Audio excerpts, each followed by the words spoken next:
로스앤젤레스 총영사관은 오늘 5층 대회의실에서 한주영 부영사와 민원실 담당 이상수 영사, 한경화 영사 등이 참석하여 2023년 민원실 업무 개선 계획에 관한 언론 간담회를 개최하였습니다. 총영사관 측은 그동안 코로나 팬데믹 기간 동안 민원실 업무에 대한 동포사회의 불편사항이 크다는 점을 인식하게 되었다며 특히 김영환 총영사 부임 이래 민원실 업무 개선을 위하여 다각적인 노력을 경주해왔다고 밝혔습니다. 언론 간담회에서는 현실적인 제약에도 불구하고 총영사관 차원에서 가능한 민원실 개선 사항에 대해 담당 영사들이 상세하게 설명하는 자리를 가졌습니다. 총영사관 측이 설명한 주요 민원실 개선 사항들 중에 가장 주목할 수 있는 개선 사항은 영사 민원 안내를 위한 카카오톡 채널을 개설한 것입니다. 영사관 측이 발표한 내용에 의하면 한국인 남녀노소 모두 사용하는 카카오톡 플랫폼에 주 로스앤젤레스 총영사관 영사민원 안내 채널을 개설하여 영사민원 정보의 접근성을 높임으로써 전화 연결의 어려움으로 고충을 겪고 있는 민원인들에게 도움이 될 것으로 기대한다고 밝혔습니다. 한주형 부영사입니다. 민원실 카카오톡 채널 개설입니다. 카카오톡 채널은 기본적인 민원 안내 수요를 소화하는 게 목적인데요. 저희 민원실이 전화가 어렵다는 게 가장 큰 문제인데 사실 전화를 받다 보면 단순 문의가 굉장히 많습니다. 그래서 이제 예를 들어서 민원실 방문 예약이 필요한지, 예약은 어떻게 하는지, 여권 발급하는 데서 필요한 서류는 무엇인지, 사진이 몇 장이 필요한지 뭐 이런 것들이 많은데요.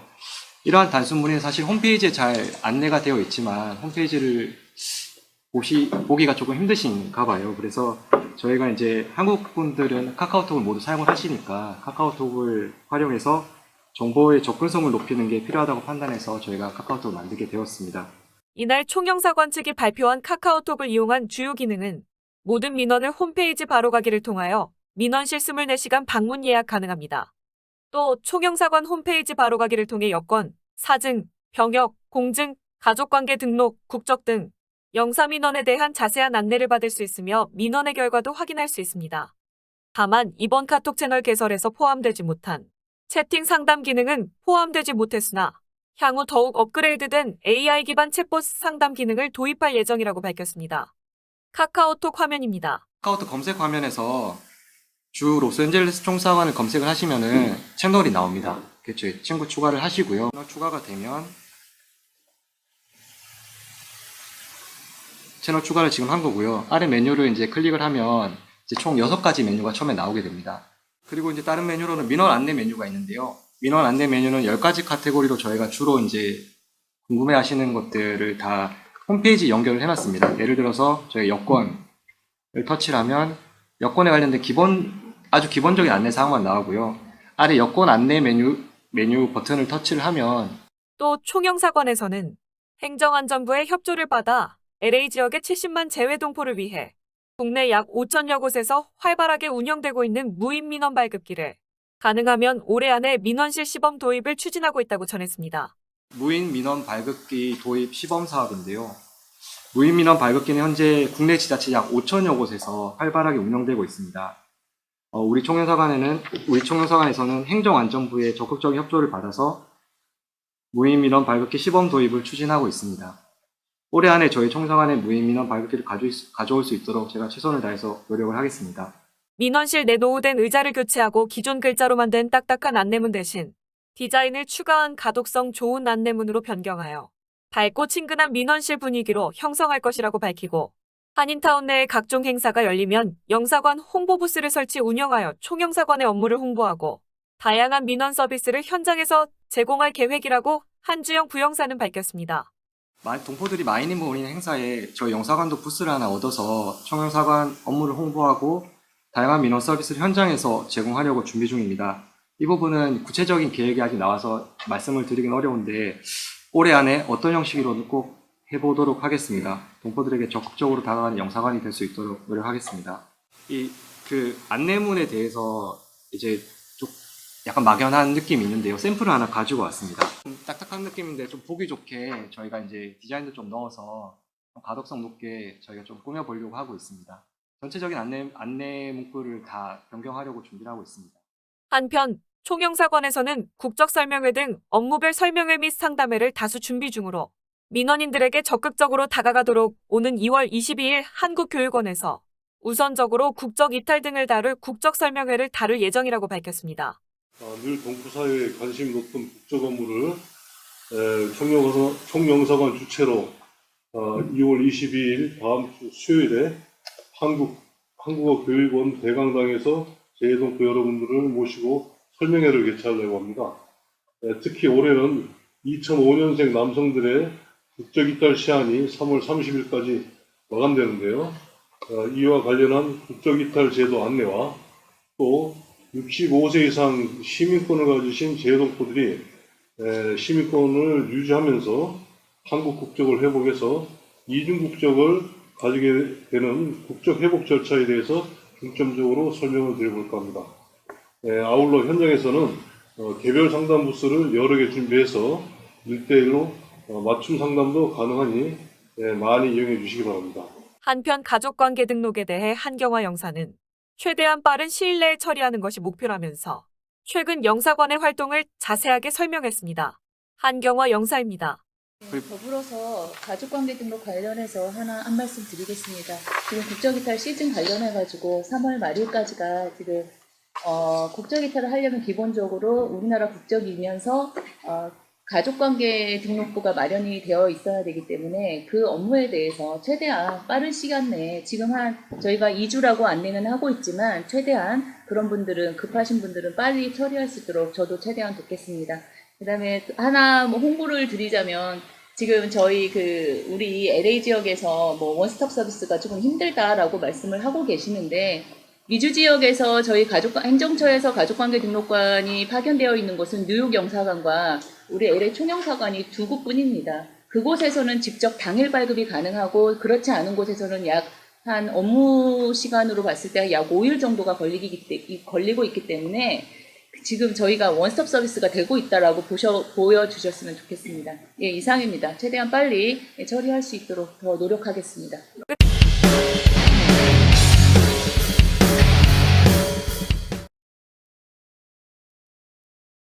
미국 전투기들이 알래스카의 방공식별구역 ADIG에 진입한 4대의 러시아 군용기를 요격했습니다.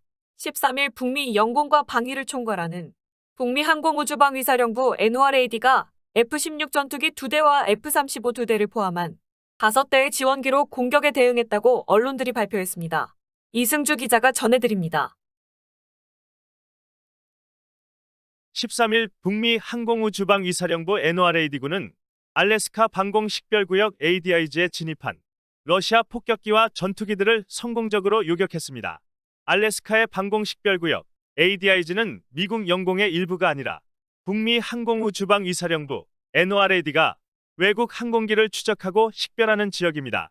NORAD는 성명을 통해 이번 침공이 지난 2주 동안 미확인 물체 UAP를 격추하려는 북미 항공우주방위사령부 NORAD의 여러 고위층의 노력과는 어떤 관계도 없다고 밝혔습니다. 게다가 러시아군이 미국의 대응을 시험하기 위해 1년에 몇 번씩 그 나라의 방공식별구역 ADIG에 침투하려고 시도하기 때문에 이번 행동은 특별하다기보다는 일상적인 것이었다고 말했습니다. 성명은 러시아가 2007년 장거리 항공활동을 재개한 이후 북미 항공우주방위사령부 NORAD는 방공식별구역 ADIG에서 연평균 6에서 7번의 러시아 군용기 요격을 목격했다고 밝혔습니다. 이 숫자들은 매년 최고 15에서 최저 제로까지 다양했습니다. 이번 사건은 네덜란드 전투기들이 러시아 군용기를 별도로 요격한 데 이은 것입니다. 이 사건은 또한 화요일에 발생했으며 조 바이든 미국 대통령이 러시아의 우크라이나 전면 침공 1주년을 기념하여 폴란드를 방문할 것이라고 발표한 후 러시아 전투기들이 폴란드 영공에 접근하려는 명백한 시도에서 비롯되었습니다. 바이든은 2월 20일부터 22일까지 폴란드로 여행을 가서 안드레이 두다 대통령을 만날 것이며 그곳에서 두 사람은 양자 협력과 러시아의 맹공에 대한 우크라이나의 방어를 강화하기 위한 나토의 노력에 대해 논의할 것입니다. 대통령이 시작하지 말았어야 할 전쟁이라면 1주년 기념일에 여행을 가지 않아도 된다면 얼마나 좋았을까요? 그러나 슬프게도 그것이 우리가 있는 곳입니다. 라고 2월 10일 기자회견에서 국가안보의 전략적 커뮤니케이션 조정관 존 커비가 말했습니다. 그는 대통령은 미국의 결의뿐만 아니라 국제사회의 결의에 대한 강력한 메시지를 전달하고 있으며 우크라이나 국민들에게 미국이 앞으로도 계속해서 그들을 지지할 것임을 분명히 하고 싶어 한다고 말했습니다. 이상 이승주 기자가 전해드렸습니다. 올해 미국 경기가 후퇴할 것이라는 우려 속의 일각에서는 경제 성장률이 다시 오를 것이라는 전망도 나오고 있습니다. 9일 뉴욕타임스는 미국 노동시장이 호황인데다 주택시장도 안정세를 보이면서 그간 나온 경기 후퇴 예측을 제고하는 시각이 생겼다고 보도했습니다. 다보나 기자가 자세한 소식 전해드립니다. 미국 연방준비제도 연준은 지난해 치솟는 물가를 잡기 위해 제로 금리 시대를 끝내고 4차례 연속 금리를 0.75%포인트씩 올리는 등 공격적인 금리 인상을 이어왔습니다. 이로 인해 자동차 할부와 주택담보대출 모기지 대출금리가 올랐고 경기 침체 우려가 끊임없이 제기됐었습니다. 그러나 작년 말부터 물가 상승세가 둔화 조짐을 보이자 연준도 금리 인상폭을 낮췄습니다. 이 같은 상황에서 강력한 고용시장 등이 뒷받침하면서 경제 성장세가 유지될 수 있다는 전망이 제기됩니다. 미국 노동부에 따르면 1월 비농업 일자리는 51만 7천 개 증가해 전월 증가 폭 26만 개의 2배에 육박했습니다. 실업률은 3.4%로 1969년 5월 이후 54년 만 최저치를 기록했습니다. 시간당 평균 임금은 전월보다 0.3%, 전년 동월보다 4.4% 각각 상승했습니다. 최근 몇 달간 임금이 오르면서 임금 상승률이 물가 상승률을 앞지르기 시작했고 이는 소비 증가로 이어질 수 있다고 NYT는 진단했습니다. 주택시장 역시 안정화 또는 회복 조짐을 보이고 있습니다. 연준의 0.25%포인트 금리 인상 결정 다음 날인 지난 2일 미국 주택담보대출 모기지 30년 만기 평균 금리는 5.99%로 지난해 9월 이후 처음으로 5%대로 하락했습니다. 전미 부동산 중개인협회 NAR가 집계한 지난해 12월 잠정주택 판매도 전월보다 2.5% 늘어났습니다. 그러나 이 같은 전망과 반대되는 지표들도 있습니다. 소비자 지출은 줄고 빅테크를 중심으로 대규모 감원 추세도 거셉니다. 미국의 작년 12월 소매 판매는 전월보다 1.1% 줄어 2달 연속 1%대 감소했습니다. 만약 미국 경제가 높은 수요에 힘입어 계속 성장한다면 물가 상승률이 지속 가능한 수준으로 내려가기 위해 금리를 얼마나 더 올려야 할지가 연준의 과제로 남습니다. 존 윌리엄슨 뉴욕 연방준비은행 총재는 전날 0.25%포인트의 금리 인상이 계속될 것으로 보이지만 만약 수요와 물가 상승률이 계속 높게 유지된다면 금리를 조정해야 할 수 있다고 말했습니다. 이상 다보나 기자였습니다. 다음 뉴스입니다. 김건희 여사, 통화 공개를 한 서울이소리에게 1,000만 원 배상 책임 판결이 났습니다. 윤석열 대통령의 부인 김건희 여사가 자신과의 통화 내용을 공개한 인터넷 언론사 관계자들을 상대로 낸 손해배상 청구 소송 1심에서 일부 승소했습니다. 서울중앙지법 민사201단도 김익환 부장판사는 10일 김 여사가 서울의소리 백은종 대표와 이명수 기자를 상대로 제기한 소송에서 피고들은 원고에게 1,000만 원을 지급하라고 판결했습니다. 김 여사가 청구한 손해배상금은 1억 원이었지만 이 가운데 일부만 인정됐습니다. 다보나 기자입니다. 이명수 기자는 대선을 앞둔 지난해 1월 김 여사와 통화한 내용을 녹음해 MBC를 통해 공개했습니다. 김 여사는 방송 전 녹음 파일 공개를 막아달라며 MBC와 서울의 소리를 상대로 가처분을 신청했지만 법원은 일부 내용만 제외하고 공개를 허용하는 결정을 내렸습니다. MBC와 서울의 소리가 통화 내용을 공개하자 김 여사는 불법 녹음 행위와 법원의 가처분 결정 취지를 무시한 방송으로 인격권, 명예권, 프라이버시권을 침해당했다며 소송을 냈습니다. 법정에서 김 여사 측은 서울의 소리 측이 본인의 동의 없이 통화를 녹음했고 파일을 자의적으로 편집했다고 주장했습니다. 그러나 서울의 소리 측은 언론의 정당한 취재라고 반박했습니다. 다보나 기자였습니다. 국가보안법 위반 혐의로 기소돼 재판을 앞두고 있는 전북지역 시민단체 대표 A씨가 2007년 이후 지속적으로 북한 공작원 전지성과 접촉해 온 사실이 드러났습니다. 공안 당국은 A씨가 경남 창원을 거점으로 한 반정부 단체 자주통일민중전이 자통과 연계된 것으로 의심하고 있습니다. 이승주 기자가 전해드립니다. 북한 공작원인 전지선은 국가보안법 위반 혐의로 수사를 받고 있는 전국민 준호 동조합 총연맹 민노총 조직국장 B씨와 과거 베트남에서 접선했던 인물입니다. A씨와 B씨의 상부선이 같다는 사실을 확인한 당국은 두 사람이 활동했던 간첩단 조직의 연관성을 살피고 있다고 발표했습니다. 12일 동아일보 취재를 종합하면 A씨는 2007년 4월부터 2019년 11월까지 외국계 이메일 계정에 아이디와 비밀번호를 공유하는 사이버 드보크 방식으로 전지선과 꾸준히 연락했다고 보도했습니다. 주로 A씨가 국내 정치 이슈를 요약하고 시민단체 활동을 하면서 반미 반보수 기자회견 등을 진행한 사실을 정리해 전지선에게 보고하는 시기였습니다. 민주노동당 전북도 당위원장을 지냈던 A씨는 2010년 전북도지사 선거에 출마했지만 낙선했던 인물입니다.